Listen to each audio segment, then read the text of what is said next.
Volume 2, The Dark First Realm, Chapter Xuanhuan. A dragon crossing the river, the abyssal city, though on the outermost fringes of the wizarding world centered around the celestial witch tower, is still within the emperor's domain. A haphazardly assembled megacity where its inhabitants are considered city dwellers. Naturally, with noble city dwellers, there are also lowly outsiders. Many settlements surround the abyssal city. They never grow into sizable villages because they're located in the Dark First Realm, the Poison Throne. Outsiders can't enter the abyssal city, and insiders have no desire to leave. Ordinary folk who venture out never return, except for one type of person: professionals. Why does every adventure start in a tavern? Can't we change the entry point? A light, melodious female voice echoed as a group of 5 entered the settlement's tavern. The tavern was nameless, or at least lacked a sign. Being the only establishment in the settlement, there was no risk of confusion. Where there's demand, there's supply. Adventurers' taverns often serve as brothels, casinos, restaurants, even weapons shops and intelligence centers. As long as blood-soaked individuals gather, even if these services don't initially exist, they will eventually emerge. The young man with black hair and eyes, leading the group of 5, responded. He held a thick, round iron shield in left hand. A steel handaxe hung from his waist, and 7 javelins were slung across his back, while lacking sturdy iron armor.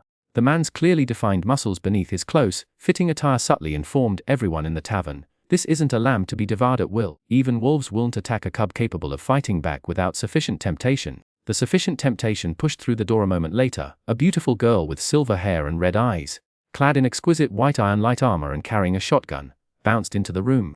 She seemed less like an adventurer and more like someone seeking death. Her ornate armor alone would attract dozens of armed men, and coupled with her beautiful face and curvaceous figure, she was a commodity that, even after several, would fetch a price that would satisfy a small gang. Following the 2 were a grizzled elder in sturdy plate armor, carrying an unsheathed long sword, a man shrouded in black robes, and a thin but sharp-eyed boy, Xuanhuan, one of the few scavengers who could survive long-term in the Dark Realm. Many stronger than him had died.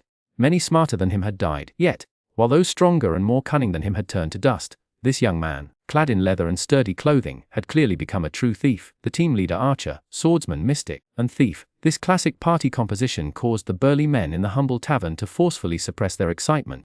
If a pair of love-struck youngsters might unknowingly stumble into a den of wolves, then seasoned swordsmen, sly thieves and a suspected mystic would surely not make such a rookie mistake. These 5 men and women were either incredibly foolish, or incredibly powerful. The 5 found a table in the center of the tavern and didn't bother ordering anything, further raising the alertness of the more cautious patrons. However, for everyone who was on guard, there was another whose judgment was clouded by beauty and wealth. A rough hand landed heavily on Xuanhuan's shoulder. A man seemingly drunk, gaunt yet with a protruding beer belly, leaned against the young man. His gaze, however, remained fixed like a hungry dog on the girl's seemingly ethereal complexion.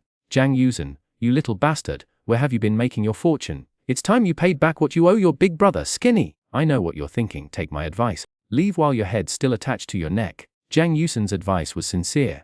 While it was true that scavengers in the settlement did pay protection fees to professional groups, it was merely an excuse for the professionals to rob them. Each settlement had dozens or even hundreds of large and small professional groups, constantly forming and dissolving. Even if a scavenger wanted to buy peace, they couldn't possibly pay every single group. Therefore, any professional group could, if they needed to, dig up a scavenger's months-old unpaid protection fees. The skinny man tried to slam Xuanhuan's head onto the wooden table. However, the moment his hand touched the back of Xuanhuan's head, Liu Yidao, sitting beside him, pressed him down onto the table. Looking down at the man's filthy neck, Peng slowly raised his all-steel handaxe. His eyes were icy. In the world of wandering swordsmen, a soft heart leads to a short life, a truth as old as time itself. Raising before all the professionals present, Peng brought the axe down, severing the man's neck. The blow was swift, brutal, and without hesitation. The skinny man's neck was cleanly severed. The crimson blood barely spattered, instead quickly spreading along the wooden table before flowing down in a rush. Another life extinguished by this hand, following senior brother Mahu. But while there had been hesitation, regret, when killing senior brother Mahu, Peng's heart was now cold, indifferent, unmoved. He'd started killing when he began his martial arts training, then his hands were clean for a while in university, before the abyss swallowed him whole.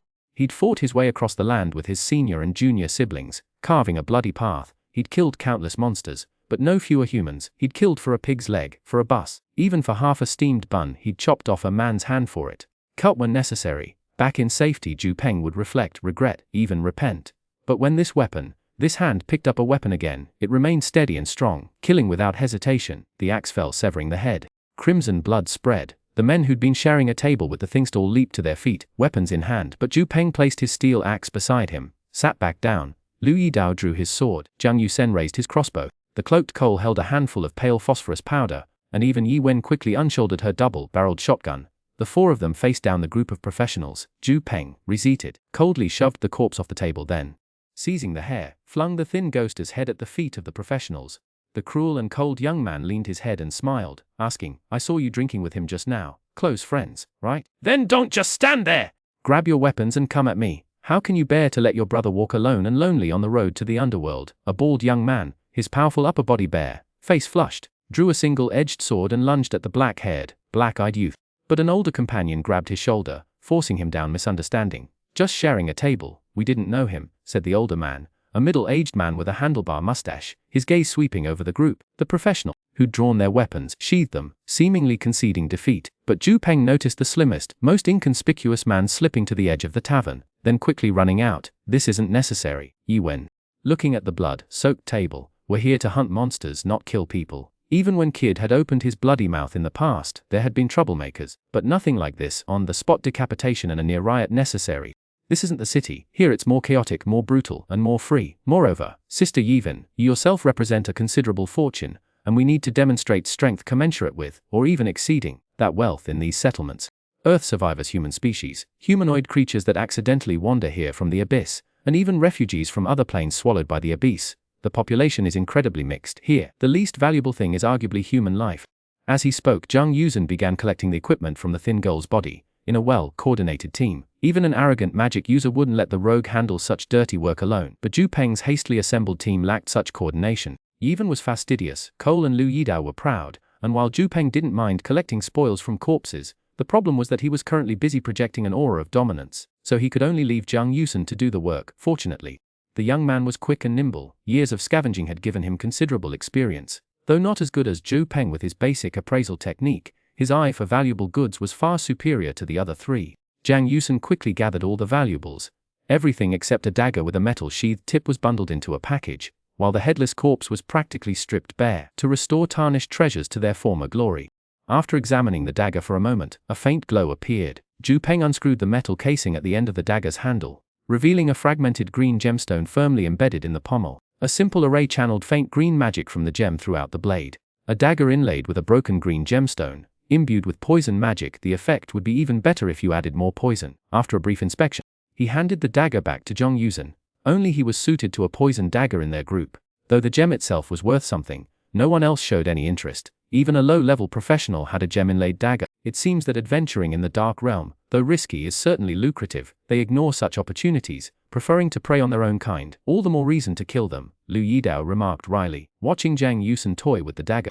While Zhang Yuzhen showed a look of disgust, having spent so long in these settlements, he had seen too much ugliness and wickedness. After about 5 minutes, the blood-stained wooden table remained bare of food and drink. Peng stood up and addressed the others. "I'll be back in a moment. Need help? Dealing with these parasitic maggots who thrive by preying on each other doesn't require sullying your hands." Peng sneered at Yevon before turning and leaving.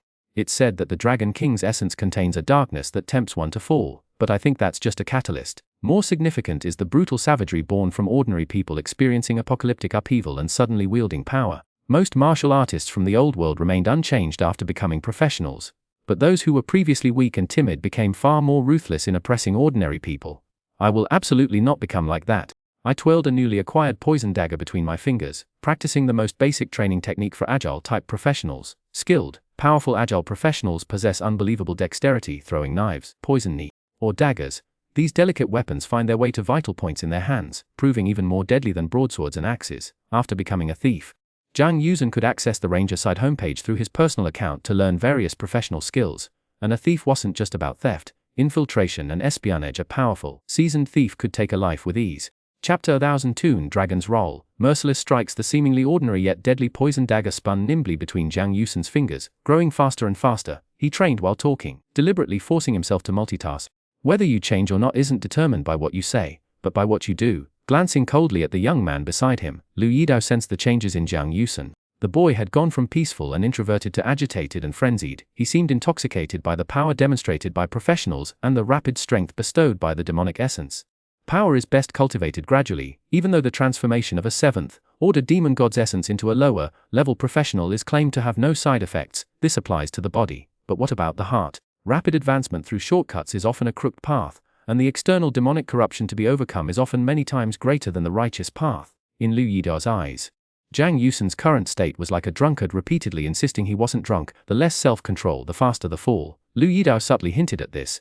Yuan frowned with understanding. Cole remained indifferent, while Zhu Peng strode out of the tavern, heading towards the settlement's job application exam for newcomers. Guoshu martial art kill, don't perform. Either show mercy and refrain from striking, or if you strike, strike to kill, mercilessly. Emerging from the tavern, a hatchet whistled past his head. He ducked and saw a powerfully built black man leading dozens of armed men, aggressively surrounding him. There was no exchange of words. A brutal, bloody fight erupted immediately. A volley of hatchets and javelins ripped through the air. Zhu Peng crouched low, his left hand wielding a round shield in a furious charge. With masterful skill, his shield deflected each incoming weapon. Unlike the linear charge of a typical Western knight, Zhu Peng's advance was like a venomous S-shaped serpent. His strong yet agile, vibrated the iron shield, deflecting blows that would have otherwise found their mark. Zhu Peng parried or dodged dozens of thrown weapons, his shield remaining unscathed. This was partly due to the exceptional quality of the round shield, a relic from the ghost formers, and partly due to his unmatched skill. Charging towards the dozens of armed men under the shield's protection, Zhu Peng inhaled. Drawing power into his core, his chest swelled, his neck thickened. Bulging canes of Freilil, Kyle, kill! A tiger's roar, a hidden technique of ancient, unstoppable generals, the true application of Shaolin Lion's roar and Wudang Dragon's cry. His battle cry erupted, a thunderous roar that shook the very air, audible even to those on the edge of the nearby town. The sound was 10 times louder than a grenade blast, and far more devastating. The eardrums of those before him throbbed, their vision blurred, their limbs heavy with weakness. In that instant, the two sides closed. Zhu Peng thrust his shield forward, the undamaged round iron shield spinning like a deadly discus, knocking down 3 or 4 men weakened by the roar. The moment the shield left his hand, Zhu Peng drew a pair of javelins from his back and charged into the heart of the mob. In a melee, a single weapon relies on skill, dual weapons on movement.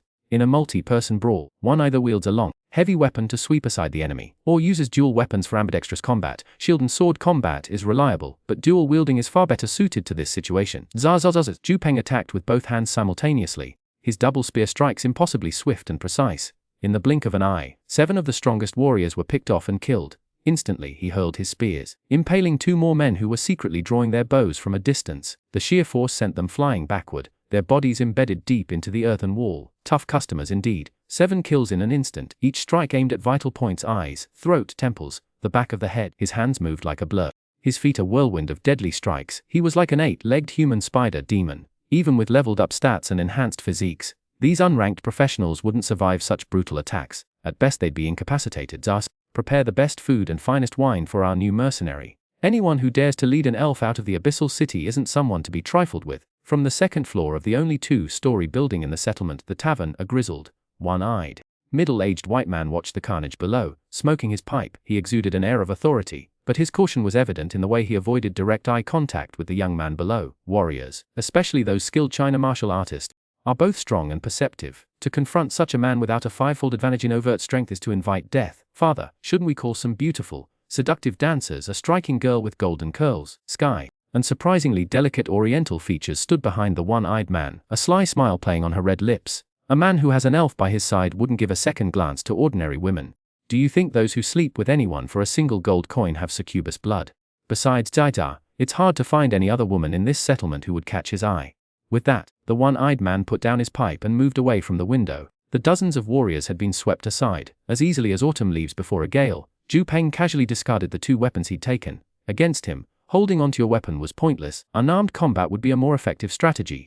He was proficient with every weapon imaginable, including many obscure and unusual ones. To face a master swordsman with a single blade, only to have it disarmed, wasn't just a tragedy, it was a massacre, a scene of utter carnage. When Zhu Peng re-entered the tavern, the bodies, the blood, even the skinny ghost's companions, had vanished without a trace. A table laden with food and fruit surrounded Yuan and the others, not exactly delicacies, but for a frontier settlement, the abundance was undeniably luxurious. Meanwhile, several professionals who hadn't previously shown any malice also gathered around. They chatted, asking the group of 5 if they needed any more members. Among them was a strong man who offered to handle logistics and carry heavy loads, a mercenary with an S-shaped figure who offered to keep everyone warm at night, and even an elderly gentleman wearing glasses who claimed to be an archaeological expert. A brilliant scholar can serve as the brains of a team, maximizing the profits from any adventure, but their tragically fragile constitution also leads to an astonishingly high mortality rate. The enthusiasm of the professionals vying for opportunities overwhelmed the 4 present.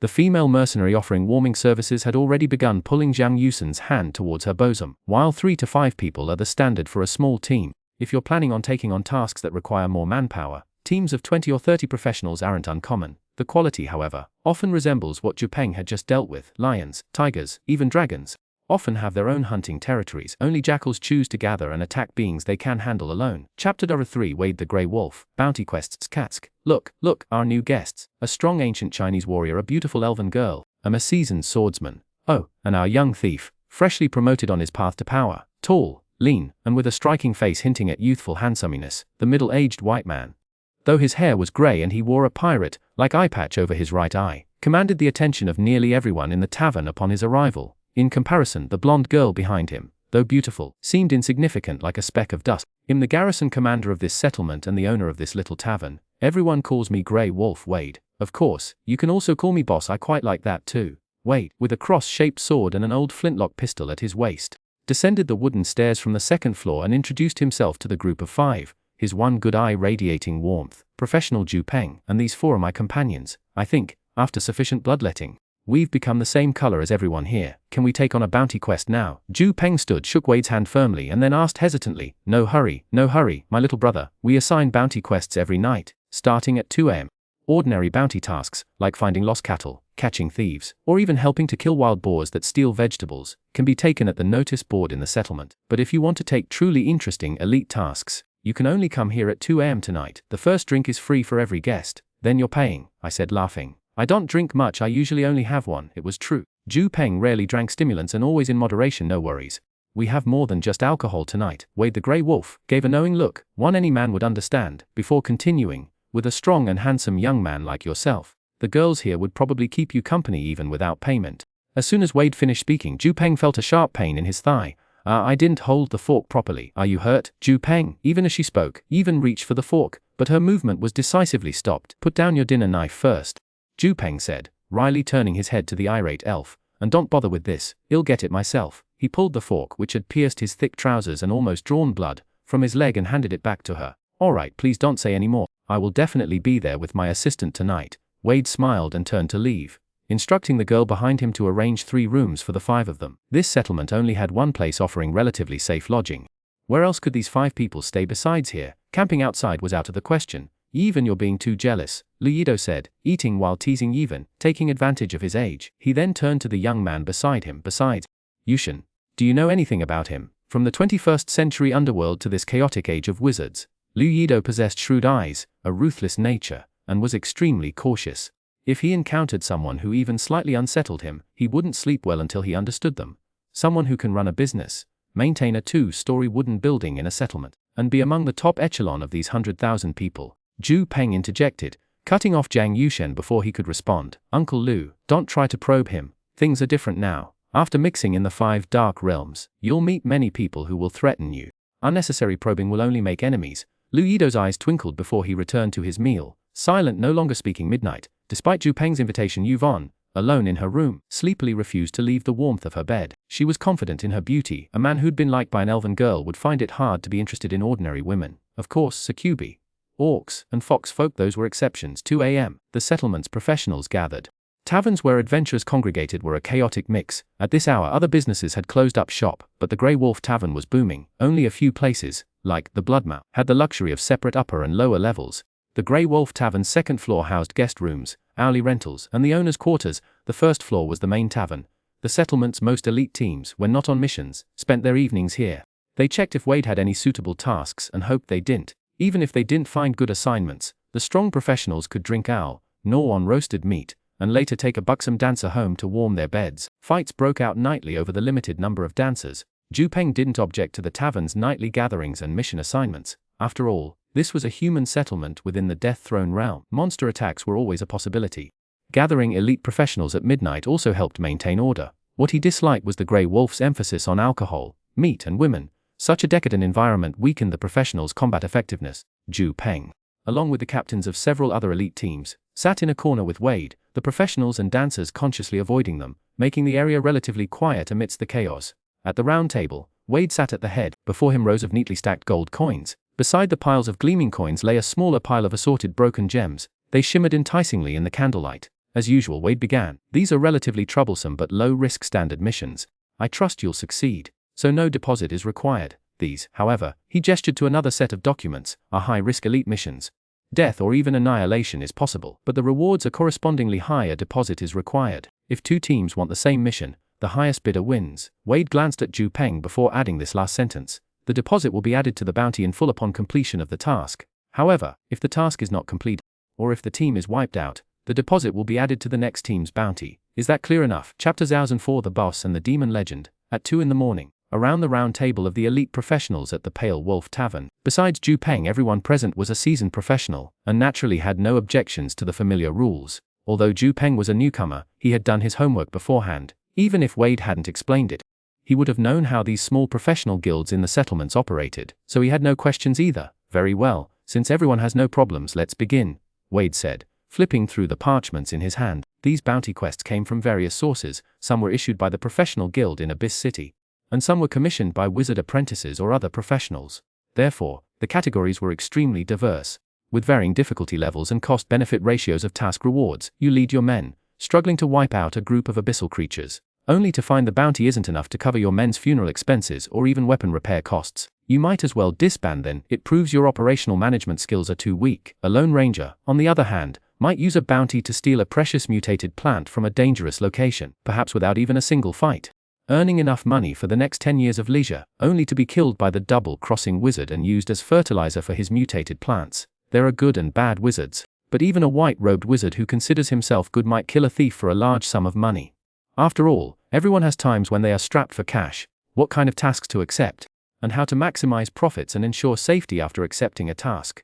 These are problems a leader of a professional team must consider and solve, and they are also essential for the team's growth and strength. Settlement. Dog-headed tribe expulsion. A group of about 30 dog-headed people have established a nest near the settlement. Expelling or eliminating them earns a bounty of 800, plus a bronze medal of valor. In other words, clients get a half-price stay here. And maybe those hotties will give you a discount too. Collection tasks. 20 doses of earth covering poisonous mushrooms. You can exchange them for 5 hemostatic potions here, but you must return them within 1 month. Otherwise the task is considered a failure. Collection and exploration tasks. The Nun's Bones. About 200 kilometers northeast, a graveyard recently drifted over. Based on the graveyard's structural integrity, seasoned professionals deduced that an elite-level demon, at minimum, is suppressing the shifting earth. The task requires excavating the nun's remains buried within. A reward of 2,000 gold coins is offered if the elite demon is not killed, 3,000 plus a level 12 slave warrior if it is. Note: a team of professionals has already perished here. Their 800 gold coin golden quality samurai katana is now included in the reward. Sipping complimentary wine. Occasionally placing a shattered gem on a task contract that piqued his interest. A shattered gem is typically valued at 250 gold coins, though its market value is certainly higher. The official price is 250. Using the gem system eliminates the hassle of carrying around heavy bags of gold. Beyond gems is the magic stone currency system, but that's usually for transactions between wizards. Ordinary people don't know how to use it. Peng placed 2 shattered gems on the tasks for the earth covering poisonous mushroom and the nun's bones. The poisonous mushroom task was successfully completed, but the nun's bones task was snatched by a strong, stout female mercenary with a long scar on her face. She dumped a large bag of coins onto the parchment contract Peng had already placed a shattered blue gem on. Extermination mission. Abyssal worshippers. A group of abyssal worshippers is entrenched atop the frozen snow mountain. Kill them and bring back their ears for a reward of 1,500 gold coins. Exploration and extermination mission. Underground tomb. A large ancient tomb is located in the frozen snow mountain valley. A wizard has detected a strong magical reaction within through spells. Wizard Nietzsche is willing to pay a high price for anything found there. Exploration reward 100 gold coin. Extermination reward 1,000 gold coins. For significant discoveries, an additional 2,000 gold coins plus an invisibility ring will be awarded. Note: 2 teams of professionals have already perished here. Their combined deposit of 500 gold coins has been added to the reward. 12 interesting elite tasks in all. Peng had placed money on the earth, covering poisonous mushroom, the nun's bones, the abyssal worshippers, and the underground tomb. He also accepted a regular task, banishing darkness, which requires no deposit. This is an achievement task. The undertaking team must kill 5 elite level or higher demons within 2 months. The reward is 500 gold coins. 500 gold coins certainly isn't worth 5 elite demon heads, but if it's a side task, receiving the reward is quite worthwhile. Hey newbie, I know you're a strong fighter and ruthless, but you can't just take everything from the start, can you? It was the same stout female mercenary. She and a man shrouded in black robes had overlapping missions with Peng. The stout woman was after the remains of the nuns, while Peng was after the abyssal cultists that the black-robed man was hunting. Everyone's out here trying to make a living. When you see a juicy bone, you try to bite it. Whether you chip a tooth afterwards depends on your judgment and luck. It heard of Crimson Rose's reputation before I came out. Sister Ma, please look after your girls.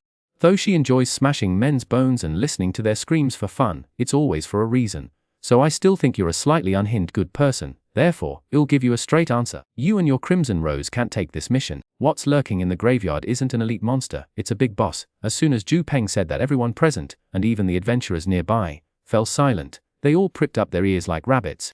The Venom Throne realm is filled with monsters enhanced by the Archdevil's power. Elites are the kings among monsters, the products of a brutal struggle for survival. Aberrations are mutants, common among monsters, caused by unknown reason. They might be stronger than elites, or weaker.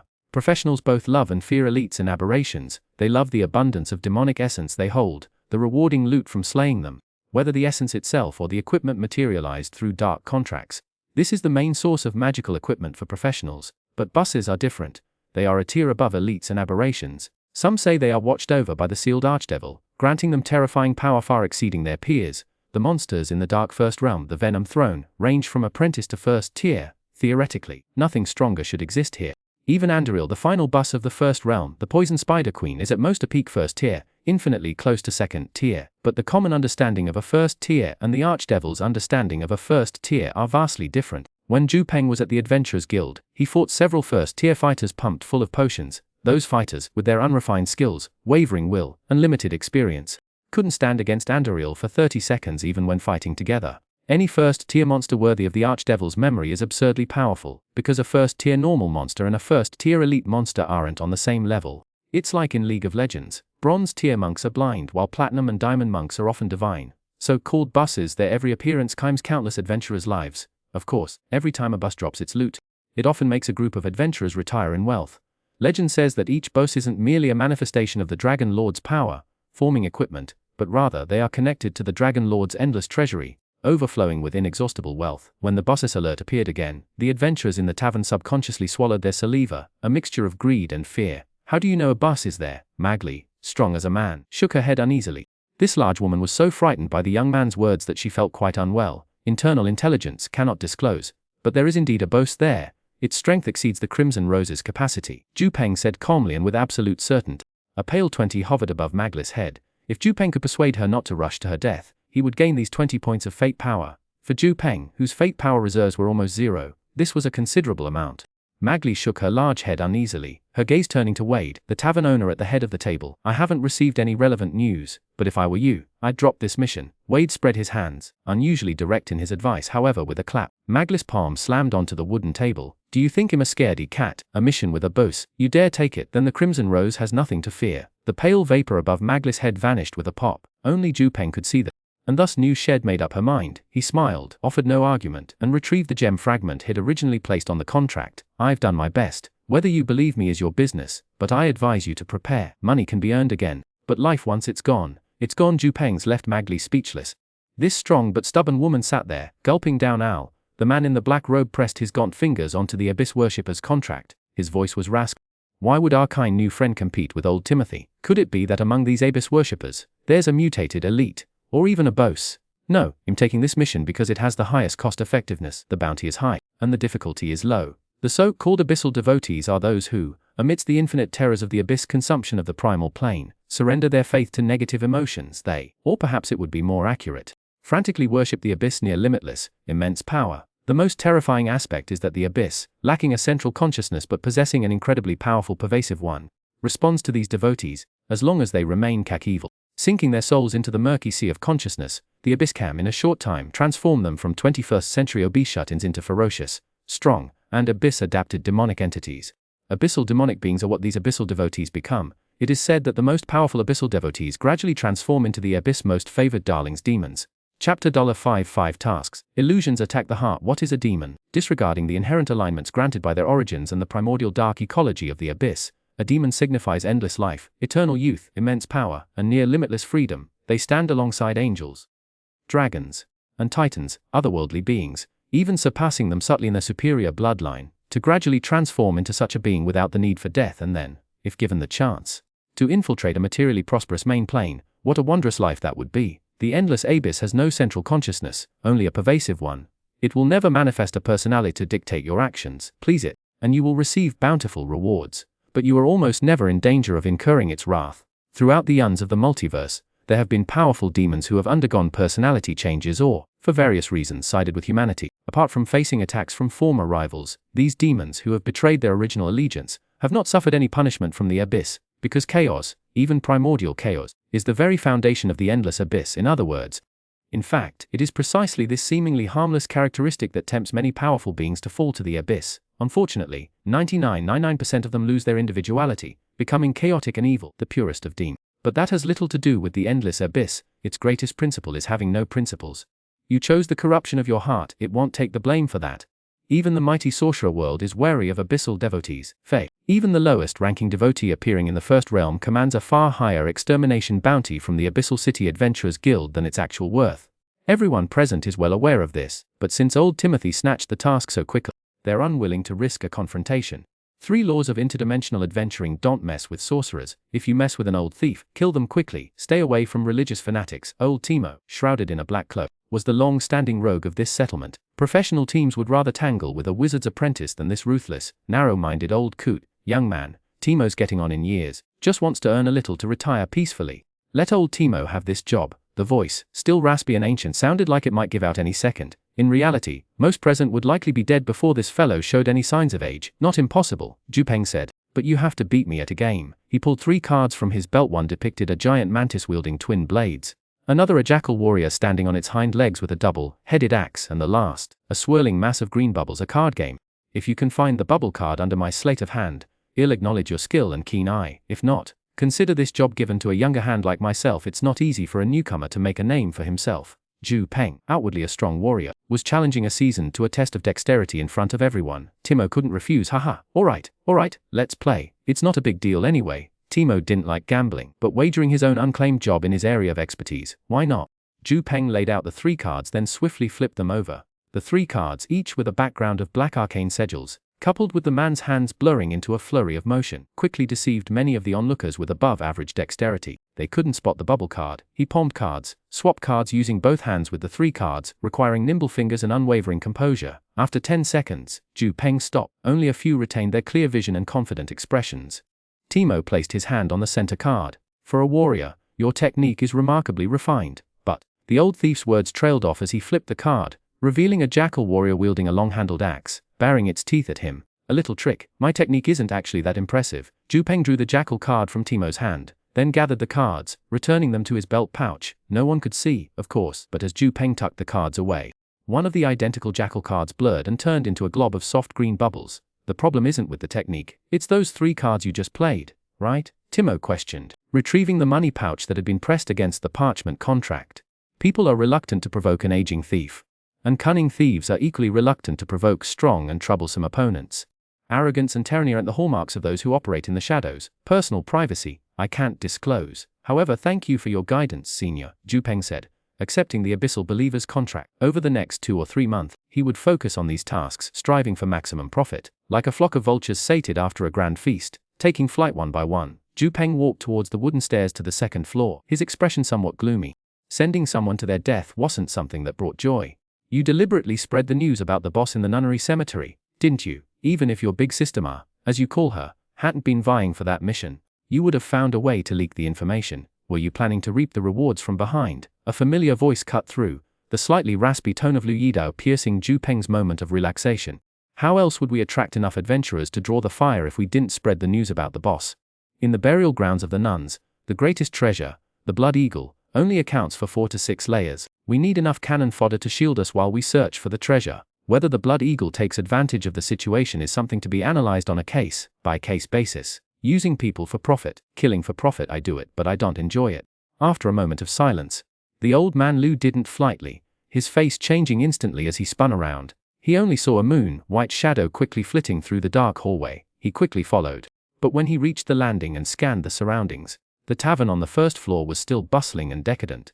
Strong adventurers were dancing with several voluptuous dancers. There was no sign of the moon-white shadow.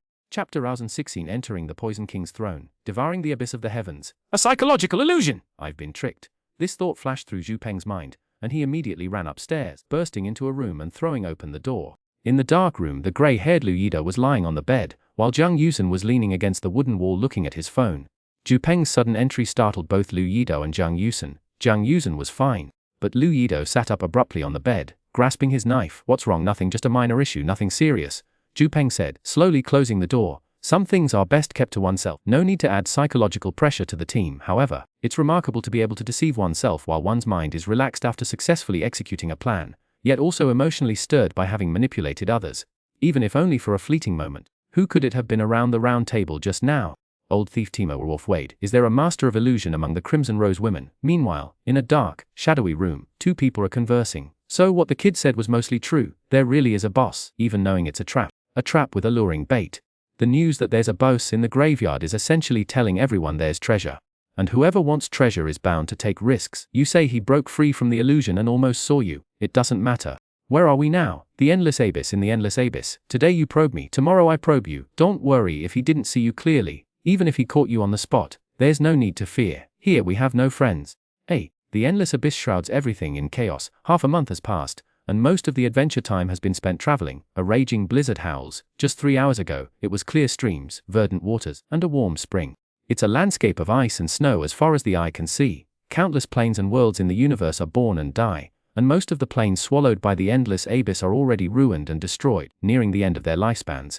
But there are still some medium-sized planes in their prime, or even newly born ones that, when their larger host plane collapses, are swallowed by the endless abyss alongside it.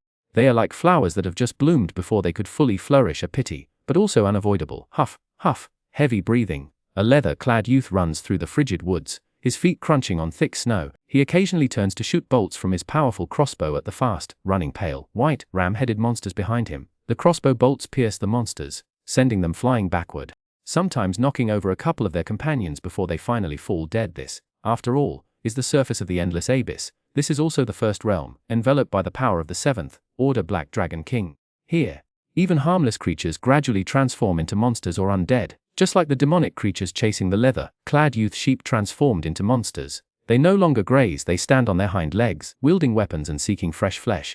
As the leather-clad youth reaches a certain point, a snowdrift beside him explodes violently. An elderly man, clad in a thin, coarse robe, sprinkled ice and snow with his left hand and a pale blue powder with his right. As the two mingled in the air before him, fueled by Cole's incantation and magic, the icy blue mixture abruptly transformed into a surging torrent of snow, accompanied by sharp ice shards that crashed into the demonic creatures. Scholars usually classify them directly as demons, but some wizards believe these abyssal beings, lacking self-awareness and sufficient intelligence, hardly deserve the name. Therefore, many wizards prefer to call them demonic beasts or abyssal creatures. Some also use demon and greater demon to differentiate between the species. The sheep-headed imps, enveloped by the icy torrent and shards, froze stiff. They grew increasingly immobile, and those unlucky enough to be struck by an ice shard were mostly pierced through and blown away by the wind. This sizable tribe of sheep-headed demons included not only these small sheep-headed imps, about half a man's height, but also two human-sized sheep-headed monsters wielding heavy weapons. They fiercely guarded an old goat standing upright, holding a staff, while the smaller imps could be replenished. The death of the sheep-headed demon shaman would mean the utter end of the tribe. They've developed tribal consciousness. It seems the abyssal demonic enhancement strengthens more than just power. Suddenly, the ancient-looking sheep-headed demon shaman looked around, sniffing. The next moment, he swung his staff. Fiercely burning fireball slammed into a nearby snowdrift. Spotted everyone. Charge. Lido swiftly rolled to avoid the fireball. The fiery ball, imbued with powerful magic, burned fiercely in the snowdrift for a moment before slowly extinguishing. Meanwhile, the old man, clad in plate armor and wielding a broadsword, had already charged into the horde. The 5 attribute points Luido gained at level 1 were clearly all invested in Constitution. Now, the old man moved with lightning-like speed. His blade a blur, his actions as fierce and efficient as in his prime. He slashed, cleaved and beheaded with ruthless efficiency. Yuan also burst from her hiding place in the snowdrift. Her single-handed dagger, like a venomous serpent, darted and weaved, her body following the blade. While her moves were relling efficiency in this melee of largely unskilled monsters wasn't far behind Luido's. 2 more fighters sprang from the snow. 2 wolfmen, wielding steel axes, charged towards the sheep-headed shaman at the center. Killing him would restore the suicidal sheep-headed demons to their former docile nature, until they were once again controlled by another sheep-headed demon shaman. Wolfman wielding axe. 9 attack defense, 7 speed, 6 special attack, 2 special defense, 0 as base stats, 36 trait. 1 loyal companion, increases intimacy base value by 20, speeds up intimacy, increase skills. 1 Wang. A seemingly were creature with latent null blood activated the courage skill, charging fearlessly into a swarm of small ram-headed devils. A blob of green slime landed on the ice and snow, shivering from the cold, before quickly transforming into a large, 2-meter tall ram-headed devil wizard guardian. The huge rotund ram-headed monster, wielding a large wooden club bound with stones, charged ferociously, brutally tearing and smashing the smaller, physically weaker ram-headed devil. "You two idiots got spotted. I'm not that stupid. Besides, I'm a wizard. I should be in a safe place commanding the battlefield, hidden in a warm snowdrift." Feeling a little too lazy to move, Peng still watched the battlefield, constantly issuing commands to his summoned spirits. The giant beast, the mutated green slime golden card, and the blank null card made from the flesh and soul of orcs slain in the guild war, couldn't break through the ram-headed devil legion, which had begun to consciously fall back after all. Compared to Peng's 5 people, the scale of this ram-headed devil settlement was simply too large. Following Peng's instructions, the mutated green slime shrunk, transforming from a 2-meter-tall monster to a ram-headed devil wizard with long, curly grey-white fur. This wasn't meant to simply deceive the ram-headed devil settlement, but because the ram-headed devil wizard's fireballs and summoned thunder array created area of effect magical damage, far more suitable for the mutated green slime's mimicry than the physical strength of the ram-headed devil guardian. After all, the mutated green slime's physical attack was only 5 while its special attack was 9, not to mention that magical damage was also area of effect. The bipedal creature, who had been relentlessly hacking and slashing, was also recalled by Ju. Its sole purpose was to guard the green slime in its ram-headed devil wizard form, protecting it to ensure successful spellcasting, while controlling or even killing large numbers of ram-headed devils. However, unless Peng sacrificed one of them to summon a blood blade mantis, the current summoned spirits alone wouldn't be able to turn the tide of the battle, although Jiang Yuzhen and Cole worked together to pursue and distract the enemy, drawing fire. The moment a ram-headed devil wizard was attacked, the large numbers of originally fearless small ram-headed devils would decisively turn back to support, even leaving their backs and heads exposed to the two while they continued their attack. Refusing to turn around, Cole for his part finished his task and then put in minimal effort, half-heartedly fighting, whereas Jiang Yuzhen, seeing the ram-headed devils retreating in mass, his eyes turned bloodshot. He pulled out a dagger strapped to his left elbow and charged into the swarm of monsters, wildly slashing with his blade. The boy wielded a dagger inlaid with emeralds and dipped in poison. He plunged it into the horde, stabbing indiscriminately, withdrawing each time without pausing. Most of the ram-headed demons fell after a few steps, their bodies dissolving and dispersing. Faint, shimmering particles filled the snowy air, and moments later, the corpses reduced to a few pieces of dry, yellow bone fragments. Scattered among the shattered bones, the occasional silver or copper coin could be found. As the ram-headed demon sorcerer became surrounded by a growing number of reinforcements, a 2-meter-tall ram-headed demon guardian could no longer contain its savage nature. With a roar, it charged, left hand shielding, right hand wielding a bone-studded club of wolf-tooth wood, towards Ivan, who was fighting a retreating battle. The elf twisted, her sword slicing through the throats of 3 ram-headed demons. Then she felt the ground tremble and, swiftly turning, saw a behemoth over 2 meters tall and nearly a ton in weight charging towards her. Its heavy wooden shield raised. Ivan gritted her teeth, flinging her dagger into the snow, then raising the double-barreled shotgun on her back. Bang, click, bang, click, click. Fighting a retreating action, 3 shots at close range shattered the ram-headed guardian's shield. The next 2 blasts sent a storm of steel pellets into the beast's massive frame. But while a human might not be able to withstand the impact of a musket blast and continue fighting, the 2-meter-tall, near-ton behemoth, its eyes bite. Bang! Another shot rang out, but Ivan was already within range of the ram-headed guardian's club. Boom! The deafening roar of the shotgun paled in comparison to the earth-shattering impact, as Ivan, clashed with the ram-headed guardian. As her shotgun ran dry and she braced for the impact of the club, a figure emerged from the swirling snow and shadow. Peng's body practically forced its way into the ram-headed guardian's embrace. The wildly swinging club was stopped midway by his round shield, jammed near the haft. Even so, the monstrous impact of shield and club meeting sent out waves of palpable force. With his left hand shielding, his right hand hurled a javelin, piercing the beast's thick layer of fat and embedding itself deep within its soft organs. Hot, foul blood rapidly melted the snow beneath Peng's feet. The tall and the short, both powerful, glared fiercely at one another. Meanwhile, behind the man, shoved the muzzle of her double-barreled shotgun into the beast's mouth and squeezed the trigger. Bang! Chapter Zozen 7 Basic Battle Cue. Individual Strengths! Boom! The 2-meter-tall, hulking beast fell beneath the combined assault of Peng and Ivan. Its massive body rapidly dissolved, releasing faint, firefly-like particles of magic, but this magic was too weak to lift, quickly dissipating into nothingness. Some were absorbed by the monster-slaying professionals, while others were devoured by the witch network system. Jung didn't use a soul trap. A shattered soul crystal costs 100 gold coins and increases the burden by its weight. Only mutated elite, or even BOSS monsters are qualified to have their bound souls made into cards. Creating a bunch of grunts would even cover the cost. Huff, I remember your race is elf, right? A naturally high agility race. How come you fight like a she-wolf, biting down? Regardless of the consequences, just charging in, he panted, speaking without turning around. However, the girl's slender body suddenly embraced Peng from behind. Before he could be surprised, Yuan bit into the man's neck. Let go! The battle hadn't stopped, though it really hurt. Peng saw an opportunity and, ignoring the elf girl clinging to his back, he threw his spear forward with his right hand. The blood-stained spear, after piercing a small ram-headed demon, struck the ram-headed demon wizard with almost undiminished force. It and another ram-headed demon guardian were jointly attacking Lu Yido. This classic combination of long-range and close combat attacks wore down even the experienced Chinese swordsman, preventing him from quickly resolving the battle. Peng's spear throw interrupted the ram-headed demon wizard's spell. The newly summoned thunder array dissipated, and the overflowing current from the broken spell almost knocked down a swath of small ram-headed demons. Lu Yido, a master of internal energy-infused swordsmanship, seized the opportunity almost instinctively. A cold glint flashed in his somewhat grey eyes.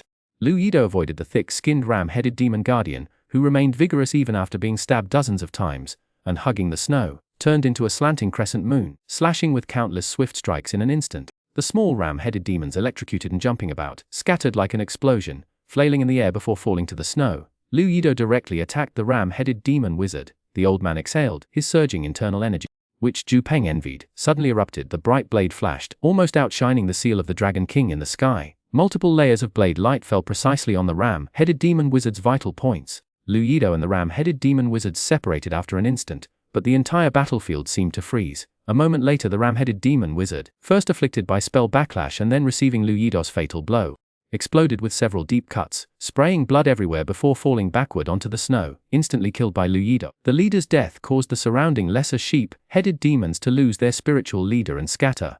Except for the fat sheep-headed demon guardian who, brandishing its weapon, lunged at Lu Yido once more. It no longer cared about anything. Its simple, chaotic mind was filled with nothing but slaughter. Lu Yido, after a powerful took a moment to recover his breath before resuming the fight. A werewolf wielding a double axe joined him in attacking the enraged sheep-headed demon guardian. The battle was won. Only then did Peng have the time and energy to pull the female elf, still clinging to his neck, away. What the hell? Were you bitten by a werewolf or a vampire? Woo, didn't you say I looked like a she-wolf? So what if I bit you? I did bite you. Your skin is so hard and tough, it hurt my jaw. Rubbing her jaw, looking rather aggrieved. Of course it's hard to bite. Do you think all those years of hard Qigong training were for nothing? It's a good thing I never mastered hidden strength, otherwise, you'd have lost all your teeth.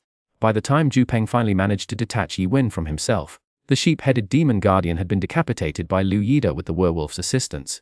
The Poison King's throne, as a demonized realm, lacked almost any normal creatures of insufficient strength, or rather, in the endless abyss bordering the 5 great dark realms, except for the recently devoured and undigested plains, almost no weak creatures existed.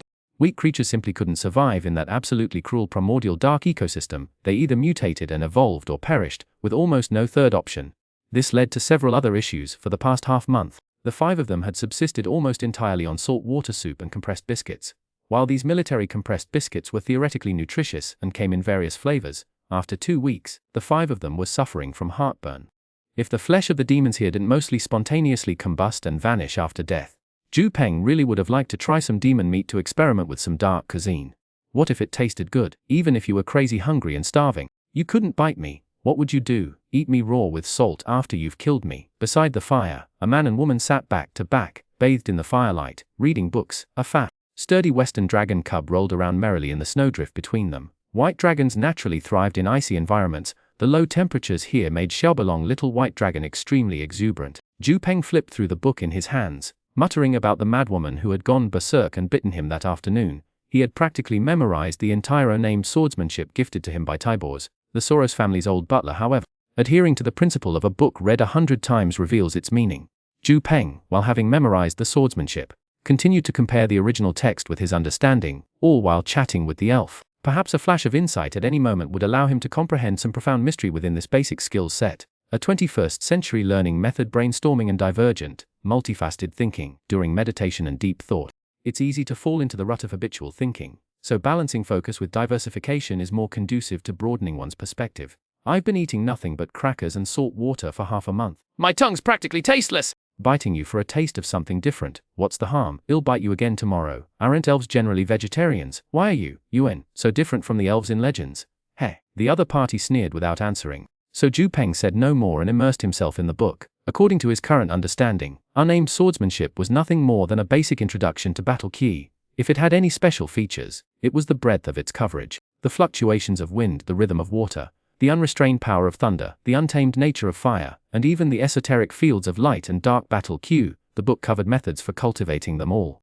Chapter 008 A cartload of earthly delicacies of which I, a Chinese man, possess 8 bushels. If Zhu Peng threw this unnamed swordsmanship to a human warrior with some aptitude, and the warrior focused on one aspect within, given time and avoiding accidents, it was highly likely they could awaken battle Koi in that chosen aspect. However, it would only be ordinary battle Q with a decent foundation. The power of that battle Ki would never surpass Wolf battle Ki, which demanded high levels of physical constitution and willpower. Beast battle Q was crude, but as long as the body could withstand it, its power was considerable. It stood to reason that a wealthy family's butler wouldn't casually give a promising junior a common battle Q manual. This manual must contain some profound mystery yet to be grasped by Zhu Peng. This mystery could elevate the entire manual from a basic text to a legendary masterpiece. Zhu Peng had already checked through Kid, and the author of this swordsmanship, Rainster, had a legendary title among the human race in the Tianlang Divine Plane, ancestor of sword saints. Beside the man and woman, Lu Yidao danced his long blade in the snowy forest. He moved with elusive steps, circling as he wielded the blade, his swordsmanship and body techniques merging seamlessly. The Lu Gate knife style was fierce, cunning, and insidious, a supposedly unorthodox blade technique unrelated to any major martial arts school. However, Zhu Peng, having observed it extensively, felt it subtly echoed the off-angle positioning and opportunistic attacks characteristic of the Baguazhang knife. In this world of sorcery, however, the old disputes between martial arts schools were long irrelevant. Zhang Yusen logged onto the Adventurers Guild website via his phone, studying the experiences, techniques, and training methods of agile-type professionals. He was currently focusing on poison techniques and dagger skills, a distinctly lacked, self-constructed cultivation system. He learned whatever skills matched whatever tools he had at hand. This was, however, an effective way to quickly boost his combat power, so Zhu Peng didn't interfere. Ko had long since nestled into the snow cave to meditate. In this vast and desolate dark first realm, the chance of encountering monsters far outweighed that of encountering humans. Thus the 5 took turns on night watch. Even Ko, who adhered to the wizard's principle of avoiding late nights. Wizards avoided late nights to prevent muddled thinking that could affect spellcasting, but getting up a little early was acceptable. Zhu Peng and Yuan, both wizard apprentices, were all too aware of how mages slacked off in adventuring teams. The Voodoo Throne, the Snow Forest, a burning bonfire, the 5 adventurers separately strived to improve their abilities. As time passed, the night drew to a close. Sword Saint Ancestor Rainster. Nameless sword technique. The next morning, waking in the warm snowdrift, Zhu Peng opened his drowsy eyes to the sight of Yuan sleeping in her pink sleeping bag opposite him. Her eyes were closed, her lips moving as she smacked them together. Even without makeup, her fair and delicate face was plump and utterly adorable. Had this little gourmand dreamt of someone stealing her food again? Come to think of it, why was Yuan, an elf, both such a glutton and so sharp-tongued? Were the bard's depictions of elves overly idealized, or was this little gourmand a special case? Unable to bear watching Yuan's anxious lip smacking, Zhu Peng reached into a hidden compartment in his pack and pulled out half a dried sausage. Although everyone had started with the same amount of cured meat, Zhu Peng was now the only one with any left. Taoist fasting techniques allowed him to eat sparingly and digest efficiently. Even Lu Yidao, the master of the dark strength fist, couldn't manage to eat little and maintain his physical energy for long.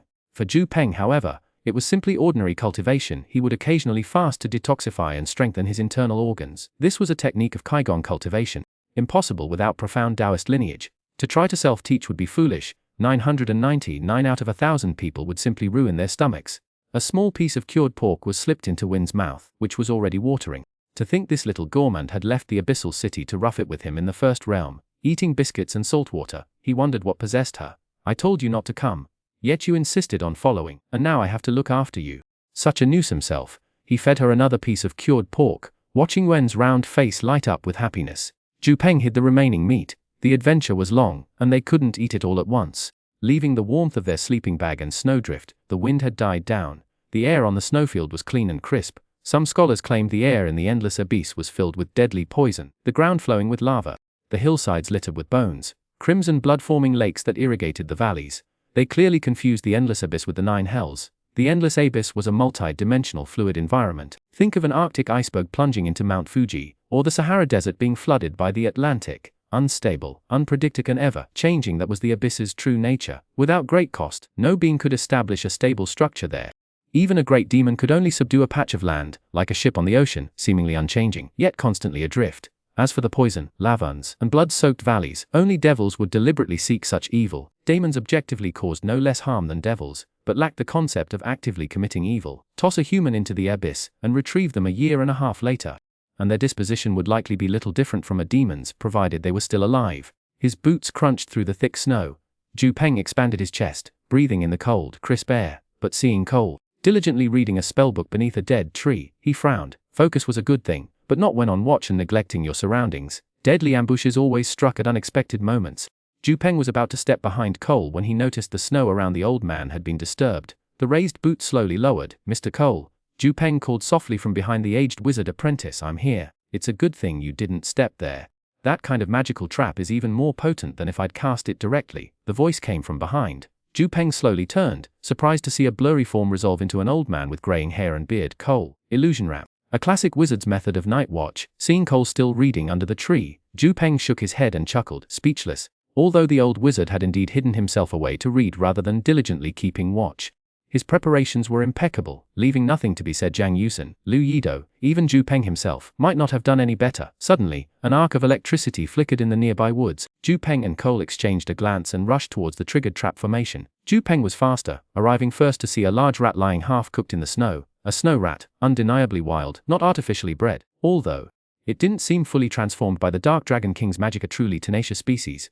Zhu Peng knelt, examining the carcass, almost the size of a grown dog, judging by the wear on its teeth and claws. It was a wild snow rat that had wandered in, not a deliberate probe. After more than half a month of eating compressed biscuits, I can finally have some real meat. With that, Zhu Peng unsheathed his axe, chopped off the giant snow rat's head, and expertly began to strip away its charred fur. "Eat meat. You mean a rat, as long as it's not a rat raised on garbage. Most taste good. I once caught a plump bamboo rat while practicing martial arts. It was incredible." Saying this, Zhu Peng paused his work, glancing at the dumbfounded Cole. The powerful senior wizard apprentice's eyes held a hint of fear. Zhu Peng chuckled. "Mr. Cole, in terms of accumulated knowledge of witchcraft, I may not be as profound as you, but as a member of the great foodie empire, when it comes to the delicacies of the earth, we Chinese monopolize 8 out of 10. While they spoke, Lu Yido, with his exceptionally acute senses, arrived, his sheathless long knife in hand. He quickly deduced what happened from the scene. Upon seeing the bloody snow rat Zhu Peng held up, the old man's eyes gleamed finally. "I've heard you're a great chef, Zhu Peng. Let old Lu have a taste today. The Chinese are truly terrifying. They dare to eat anything. No wonder their racial talent is tenacity. Even if they truly fell into the endless abyss, they'd survive with incredible resilience." Watching Lu Yidao help, Cole swallowed, feeling a chill run down his spine. Chapter 1009, Fate in Hand. Striving step by step, the savory aroma wafted through the air. The flames, the juices sizzling and dripping, creating alluring whisks of smoke. In the elven girl's dream, Zhu Peng, wearing a neat white chef's uniform, was wielding a large wok, stir-frying, sautéing, and deep-frying a whole table of meat and fish for himself. Just as he was about to dig in with knife and fork, a puff of smoke blew past, transforming the feast into a table of potatoes and cabbage. Yuan woke with a start. After a moment, she closed her eyes, hoping to drift back to sleep and recapture the delicious dream, just as the girl's eyes fluttered shut in an attempt to rejoin her previous dream. A faint yet incredibly alluring aroma of meat wafted over. Gurgled. Yuan's stomach let out a pained groan. Yuan was extremely picky. For the past half-month, she had been perpetually half-starved. She had plenty of compressed biscuits, but she could barely force herself to eat more than a bite or two. Zhu Peng was helpless. Every morning after waking, he'd feed her some cured meat and sausage, just in case she truly starved, though elven constitutions were far superior to those of ordinary humans. At first, she thought it was a hallucination, but as the meaty scent grew richer and more intoxicating, Yuan's tightly closed eyes gradually opened. As she crawled out of the snow cave, somewhat bewildered, she saw 4 men gathered around a fire, drooling over a large chunk of roasted meat, their eyes practically glowing green. "That's mine! None of you are taking any!" The words tumbled out before her mind had fully woken. The next moment, Yuan came to her senses, met the 4 men's gaze, and her small face flushed crimson before she quickly retreated back into the snow cave. Despite her embarrassment, she couldn't resist the meat. She'd only been wearing a warm jacket. Hastily, she pulled on her down parka.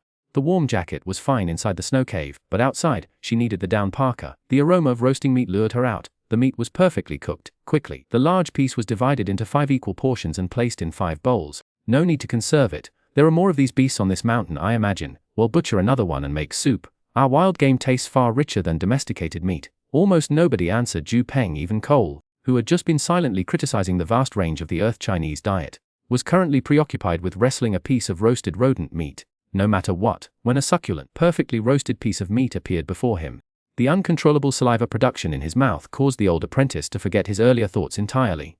After 2 weeks of subsisting on salt, water-soaked compressed biscuits, every morsel of the melting meat tasted exquisitely rich and flavorful to Cole. But before he could truly savor it, the meat was gone.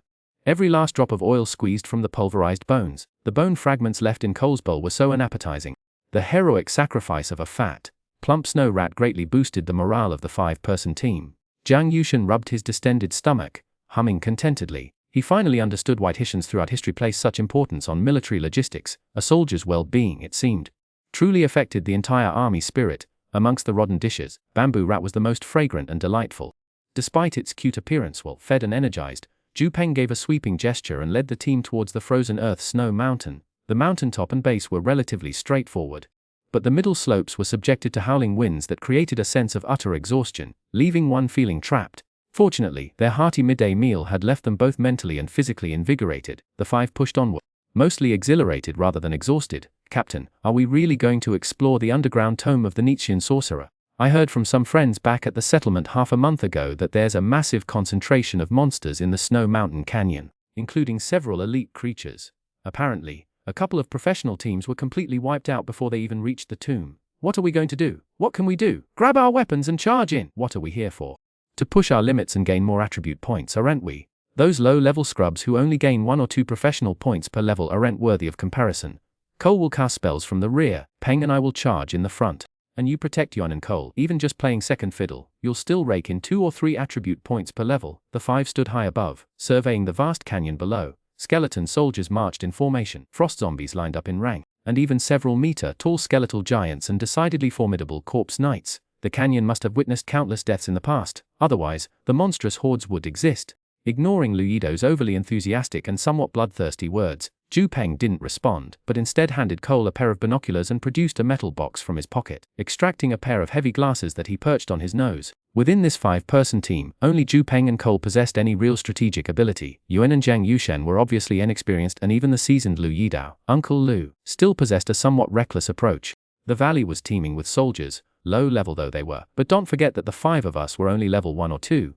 Peng was level 1. As were Yuan and Jiang Yushen. Lu Yidao and Cole had leveled up recently from slaying numerous monsters. Lu Yidao had gained 4 attribute points, Cole 3. This was because Lu Yidao subconsciously targeted stronger monsters, while Cole's single spell wiped out entire groups, leaving mostly weaker enemies dead. Lu Yidao was pleased with this, but Cole didn't care much. For Cole, attribute points were secondary. He needed to reach the rank of a full-fledged first-order wizard as quickly as possible. Had already exhausted his life potential through various potions and elixirs. Unlike Lu Yidao, who could regain youth and vitality by adding points to his constitution, Cole desperately needed to prepare for his promotion. He planned to risk everything in a single, life or death attempt. Failure meant death. After becoming a full-fledged wizard, strengthening opportunities would abound. A point or 2, even dozens of base attribute points, wouldn't matter to him then. No, if we fight like Yidao, even if we charge into the underground crypt, Yuan's ammunition and my magic will be nearly depleted. Then, relying on just the 3 of you to protect us too while we fight through the crypt, is that even possible? Holding up military binoculars, Cole surveyed the canyon, then spoke. "Unless we complete this mission, return home to replenish our equipment, and then use Lu Shu's method, it's a gamble. But if a month's journey only yields 1 completed mission, and we split the meager reward 5 ways, are you all okay with that?" Adjusting his Chuhao, a powerful single-soldier auxiliary device with both long-range and combat capabilities, Peng could activate its combat calculations, tactical selection, and intelligent analysis functions. However, running everything at once would drain Chuhao's battery too quickly, and besides, he didn't need the analysis. He could mentally calculate the general situation himself. A mutated bone giant, elite ghoul knights, and Eludume. They hadn't encountered any mutated or elite monsters for half a month, yet here were 3 of them concentrated together. We couldn't just let them be. But not right now. We're going to the top of the frozen mountain first. Adjusting his glasses, the images of the 3 mini-bosses in the canyon zoomed in and out in Peng's vision.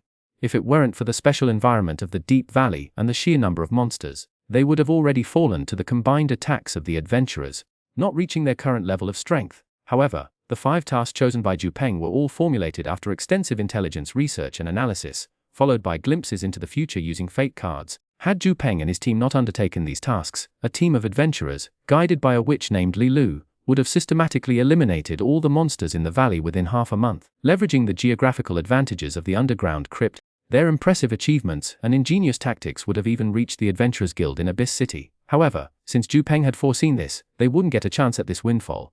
Chapter Xuanhuan. Abyss Work Extermination. The 5 tasks Peng intended to undertake at the settlement were earth-covered poison mushrooms, the Nun's Bones Abyss worshippers, the underground crypt, and expelling darkness. The Nun's Bones task wasn't truly accepted, but news of the boss had already spread, like a bloody scent in the ocean, attracting sharks wherever it went. The 5-person team was currently too low level and lacked the strength to tackle the Nun's Bones task, so they had to rely on outside forces to stir the waters and fish in troubled times. Expelling darkness was an achievement task. Slaughtering 5 mutated, elite, or even boss-level monsters and preserving evidence would suffice. There were no specific restrictions on the area. The remaining 3 tasks, Abyss Worshippers, the Underground Crypt and Earth-covered poison mushrooms, were a deliberately crafted chain by Peng. For example, the abyssal demons who had given themselves to the abyss resided on the summit of the Frost Mountain range, while the ancient underground crypt lay directly beneath their settlement, a clear connection. However, Peng couldn't reveal this now, or his intelligence source would become unclear. A trump card was the Devourer's deepest secret. Unless the opponent was on the verge of death, it wouldn't be revealed to a second person. We can't tackle the underground crypt task for now, but taking out a few abyss worshippers to warm up and get our bearings shouldn't be a problem. Remember to stay hidden. These fellows have lived here for a long time, and those who survive in the abyss. In the harsh blizzard, the 5 huddled in their down jackets and moved forward. Peng deliberately making conversation to lighten the mood. Otherwise, silently trudging through the snowy mountains would drain their mental strength far more than their physical endurance. Fortunately, the heavy snowfall hampered the already weak vigilance of the abyssal demon outposts, allowing Peng and his team to locate and approach their settlement relatively smoothly. It was a vast temple built on the snow-capped mountain peak. The dilapidated black stones hinted at the glory and prosperity of the place before it was consumed by the abyss. However, after being engulfed by the endless abyss, all glory faded, everything ending in the ancient and primal chaos. The moment they set foot on the crumbling steps of the temple, the abyssal aberrants detected their uninvited guests. An iron arrow shot straight for the leader's face. Peng's right hand moved with lightning speed, his 2 fingers pinching the arrow before it could pierce his eye. With a snap, the shaft broke in his hand. Had the lone thief been on this mission, he would have had to stalk the darkness, picking off the aberrants one by one. But Peng's team needed no such stealth. Their balanced composition, 4 professionals far exceeding their level, allowed for a direct assault against the 30 or so aberrants huddled together. Kill them all, leave none.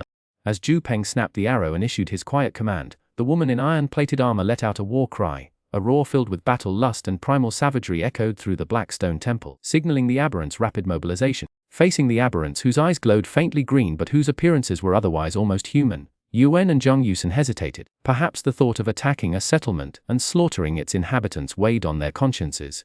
But at Peng's command, Lu Yido launched himself into the fray like a hunting leopard. Coulter closed his eyes, his hands outstretched, chanting a spell. Moments later, swirling snow and ice coalesced into several protective shields that floated around him. He hadn't used this spell against the Cyclops tribe, as only their shaman possessed ranged magic. But on this chaotic battlefield atop the frozen mountain, arrows and thrown weapons flew everywhere. One never knew when a stray missile might claim one's life.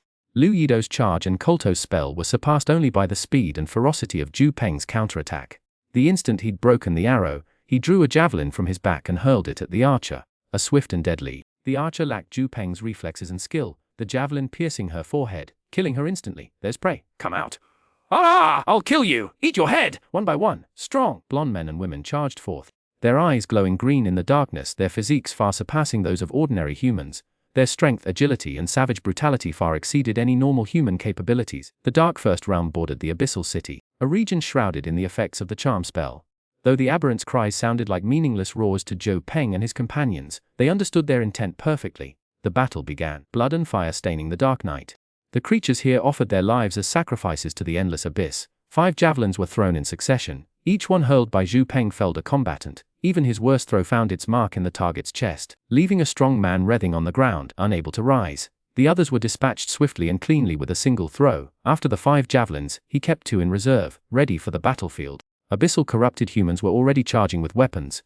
Peng discarded his left shield, drawing the pure steel short axe from his waist and charging forward. Besides Lu Yido, there was Yuan, who used a single-handed rapier and was ill-suited to direct combat. Zhang Yuzhen, who was equally out of his element in a melee and Cole, his left hand holding a thick ice shield, his right spewing fire through the gaps in its defense, all falling under Peng's protection.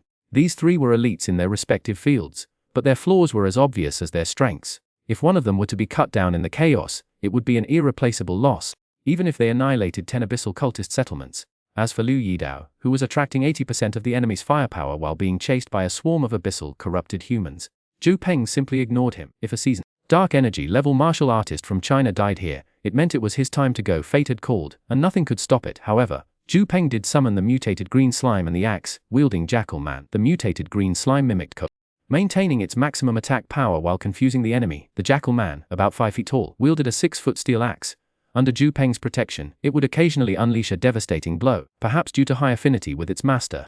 Although merely a basic card with mediocre stats, Peng felt it performed no worse than, and perhaps even better than, the mutated green slime.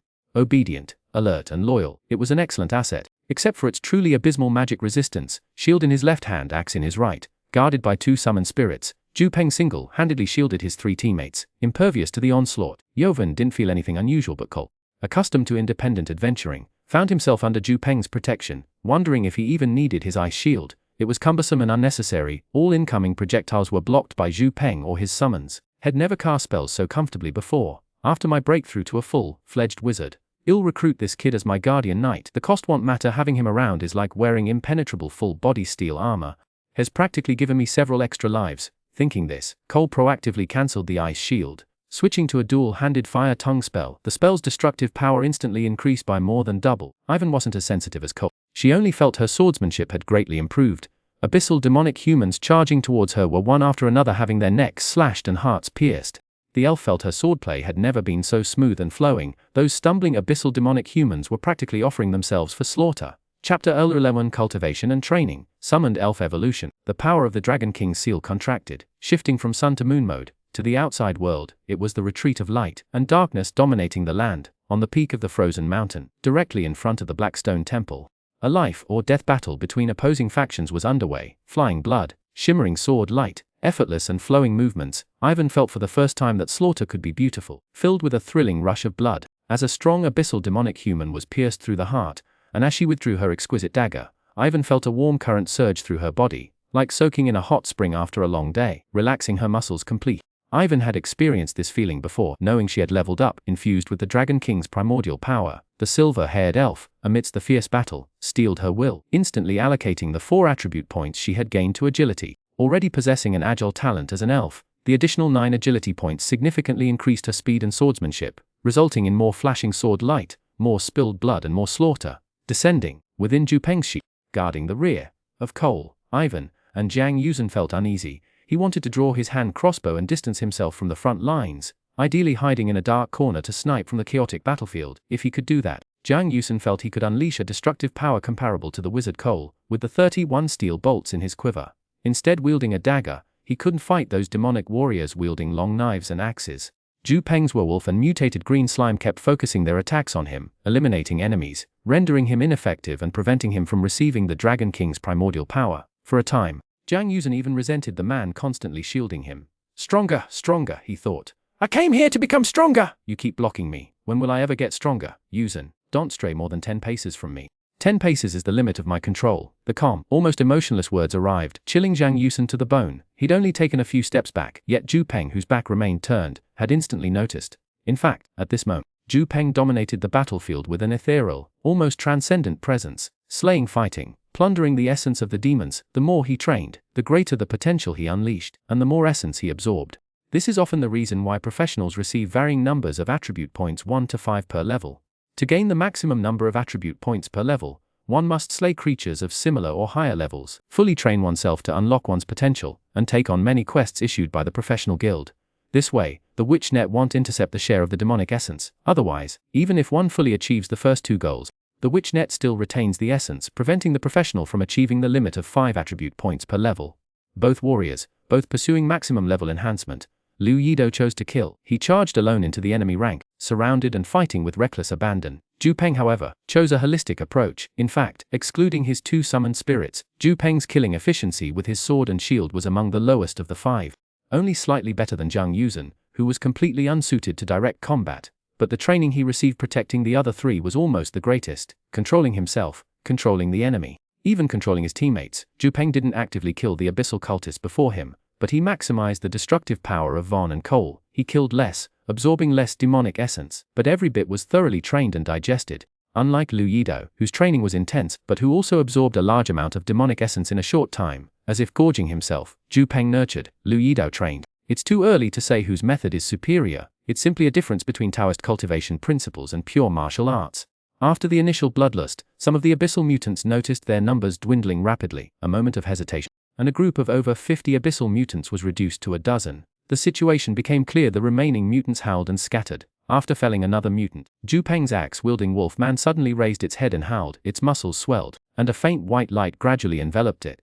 When the light exploded, a leather shadow leaped out. It landed between 3 fleeing abyssal demonic humans. A fierce arc of an axe suddenly spread, and the 3 running abyssal demonic humans were instantly chopped to the ground. twitching twice before becoming still. The axe-wielding werrat, reappearing at this moment, was stronger than before. Large chunks of muscle bulged on its body, and it had even slightly increased in height, from 1.5 meters to 1.6 meters. Its leather armor was thicker and more refined, and the large axe it wielded was longer, its blade heavier and larger, exuding an aura of both weight and sharpness. The axe-wielding werrat Immersi Avix level order promoted to level 15 Death order HP 12 attack 18 defense 10 speed 8 special attack 2 special defense Euro base stats 50 trait 1 loyal dog, increases intimacy with the owner by 20 base points. Skills 1. Courage, comprehends new skills, halberd mastery inscription Wang.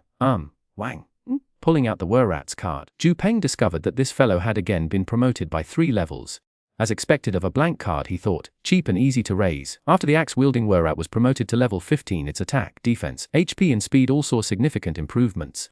Although its special attack and defense remained the same old tragedy, Peng didn't think that incinerating the opponent with a fireball was more sophisticated or high class than chopping them to death with an axe. His only worry was the 0 special defense. Would this guy be instantly flammable? Looking at the werrat's even thicker and shinier fur after its evolution, Peng felt that this was indeed a valid concern. This little guy has evolved twice in half a month. Right, Yuan, how come your pet lizard hasn't made any progress yet? Is it a dud? Lu Yido, who was busy cutting off people's ears and stringing them together in a cloth bag, joked with Win. He didn't understand magic, nor did he intend. Even if he chose to advance further in the future, Lu Yido felt that fighting spirit was far more suitable for him than witchcraft. Humph, the better the summoned spirit, the more difficult it is to evolve.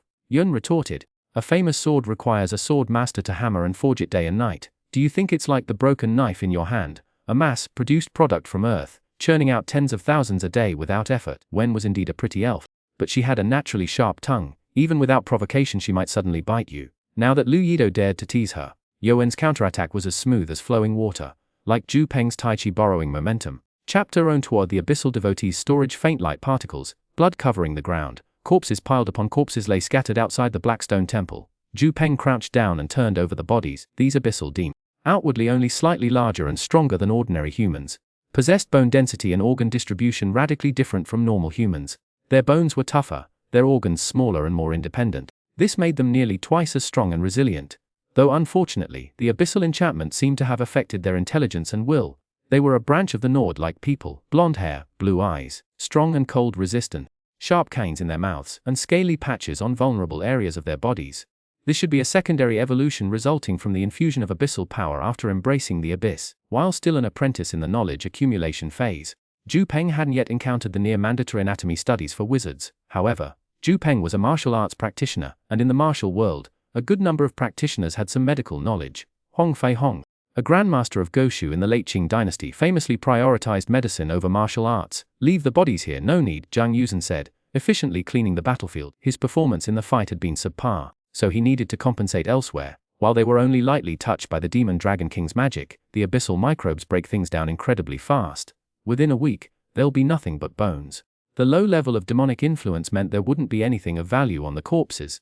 A few coins were all they managed to scrounge, not even worth a second glance from Ka and the others. Over the past half-month, they had killed several groups of monsters, but the rate of equipment manifestation was shockingly low. The best they had found was a decent quality double axe, but no one in the team specialized in using it, and carrying it around added unnecessary weight. Selling it for 100 or so gold coins in the settlement wasn't worth the effort. That's why so many scavengers survived while professional adventurers constantly exploited them. Zhang Yuzhen bundled up their loot from the last half-month and buried it in a relatively hidden spot. But the land in the abyss was in a constant state of slow flux. Whether Peng and his team of 5 would be able to find it months later was questionable, as was whether another scavenger might stumble upon it. Fortunately, there was no magical equipment, at most a few hundred gold coins, so it wasn't a major concern. Entering the Blackstone Temple, they found a significant portion of the structure collapsed. However, a bonfire burned in the center, and roughly worked hide sealed the gaps in the walls, making the interior relatively warm. The moment they stepped into the temple, Peng's mind flashed with blurry images, a group of adventurers like themselves entering, discovering the abyssalized being's treasure and a fissure leading to an underground tomb.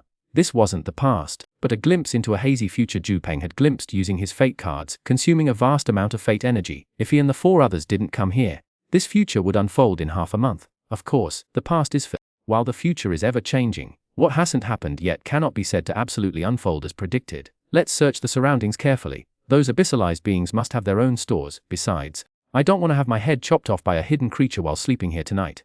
Peng spoke, stepping towards a bonfire, A rough cauldron sat atop the fire, a blood-soaked rack beside it, a bubbling stew simmered within.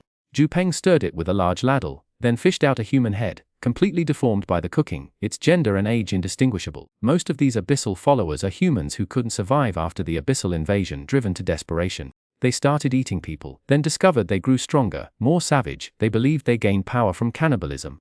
But the truth is, the moment they devoured their fellow humans, their allegiance was acknowledged by the abyssal collective consciousness. Peng, if you were desperate, would you eat people? Yes, but nothing would shake my resolve. Peng set down the ladle, scanning his surroundings as he answered coal. I was planning on using this pot to make some warming soup, but I guess not now. I wouldn't have the appetite for it anyway. Peng, look what I found. I told you, a settlement of dozens wouldn't be without valuables. They were all hidden here.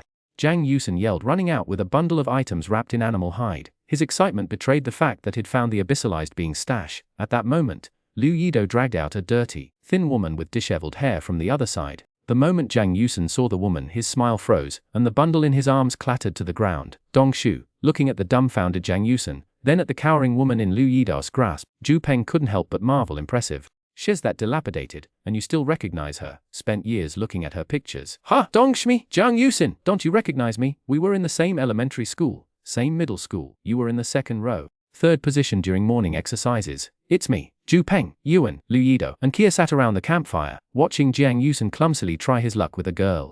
This guy even remembered exactly where she stood during middle school broadcast gymnastics, while Dongshu took half a day to even remember she had a former classmate named Zhang Yusen. Clearly, despite attending the same school, they were barely acquainted. It was probably another cliché story of a nerdy guy secretly pining for the school beauty. However, this cliché story seemed to have a chance of a happy ending, a nerdy guy's triumphant comeback. To celebrate, Peng and Liu Yido even dumped their disastrous soup and fetched a huge pot of snow, melted it, and heated it up. They probably wouldn't drink the soup, but it was enough for a wash and a quick tidy up. After a quick wash, Dongshu, who was practically unrecognizable before, revealed a rather pretty face. Though thin and pale from hunger, traces of her former beauty were still visible. With proper care, she could easily become a department beauty or even a school beauty. No wonder Zhang Yusen had been longing for her for years. Today was his chance, and if he didn't seize it, Peng vowed to kick him back to Abyss City upon their return. Someone so inept at seizing opportunities should be a thief. In training, he should stick to his promising career as a scavenger. Those demonized people must have treated her like livestock, keeping her alive only because she was too skinny.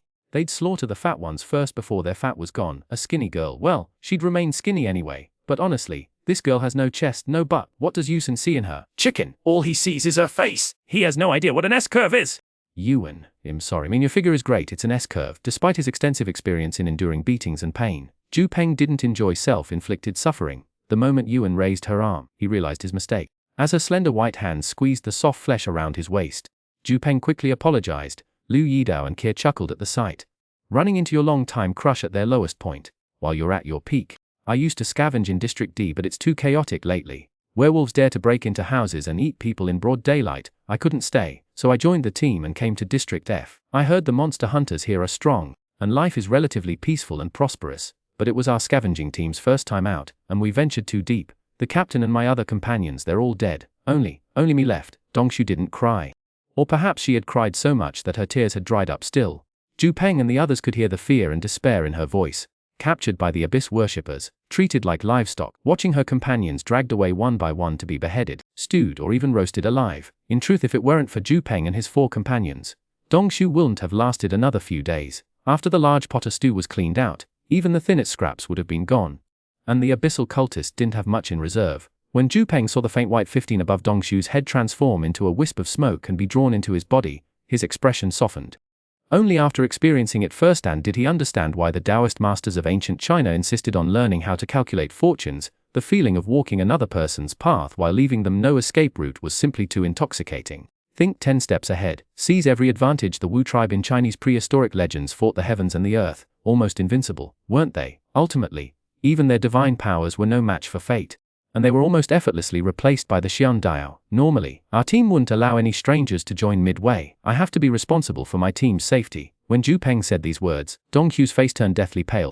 If Peng and his team had left her there to fend for herself, the chance of her surviving and returning to the abyssal city alone would have been practically zero. Not entirely impossible, but the probability was even lower than winning the lottery. Zhang Yusen's expression was also stiff. He wanted to say something, but considering his team's lowly position, he didn't know how to open his mouth. However, Zhang Yusen is an important scout in our team, and as the captain, I can't ignore his feeling. So I'll allow you to stay in the team as a burden bearer. You don't need to fight, but you must diligently perform all tasks such as carrying things, doing chores, and keeping watch. For example, if I find you sleeping on watch, I'll personally chop you up. Is that clear enough? Zhu Peng's gaze pierced Dongshu like a needle. Cold and hard and not choking. Xuanhuan thundered these days. Even being the boss means worrying about your subordinates' love lives. Outside the Blackstone Temple, snow flurried in the wind. Zhu Peng intimidated the young girl by the brightly burning bonfire. Work hard, or I'll chop you up and make soup with you. Yes, thank you. Despite Zhu Peng's harshness, Dongshu was so overjoyed she almost cried. She had reason to cry. If Zhu Peng and his team hadn't arrived early, Dongshu would certainly have ended up in the stomach of an abyssal demon. This group's food reserves wouldn't have lasted another fortnight. Xiaoshu's body hasn't recovered yet. Should I help her carry things? How quickly you've become Xiaoshu. Good learning. Zhu Peng's icy gaze shifted to Zhang Yusen's face, silencing him instantly. Oh, you're so silly! What scout carries a lot of things, Captain? I'll work hard and not cause any trouble for everyone. Dongshu punched Zhang Yusen lightly and quickly declared her resolve. Nodding slightly, Zhu Peng stopped looking at the amorous young couple, gave himself a mental pat on the back, and began to delve into the Abyssal Devils collection. This group clearly included devils with some appraisal skills. They didn't materialize items from slain monsters, but they did collect and even use equipment acquired by scavengers and adventurers. It was like many animals collecting shiny things for their nests in the fantasy world. Dragons were the most striking example. He carefully picked through the items. Many in the Abyssal Devil's hoard were worthless, while others were quite valuable to adventurers. After Zhu Peng's selection, the pile of carefully collected weapons and accessories contained 2 pieces of magical equipment, 2 broken gems and a top-tier, unenchanted great head. Had almost nothing in the past half-month since leaving the city, but this haul alone was worth at least 1,000 gold coins. The 2 broken green and purple gems were worth 500 gold coins. Let's not dwell on that. A plain greatsword with natural magical runes and 3 slots was worth several hundred gold coins at least. Encrusting a green gem would turn it into a poison-infused blade. Other gems would grant other magical effects. Furthermore, broken, cracked, ordinary, flawless, and even higher grade gems had exponentially increasing effects with each level. If Zhu Peng were to inlay his flawless green gem into this greatsword, its poison damage would make it the most terrifying weapon in the Dark First Realm. Setting the gems and greatsword aside, Zhu Peng finally picked up the ring and gloves that shimmered with magical energy. He even washed his hands in the pot before solemnly beginning to appraise the 2 pieces of magical equipment. That's a bit extreme, isn't it? Just because of 2 pieces of magical equipment, does washing your hands or not affect their properties? Opening equipment was always one of the greatest pleasures in adventuring, similar to the gambling game at Kids Bloodmouth.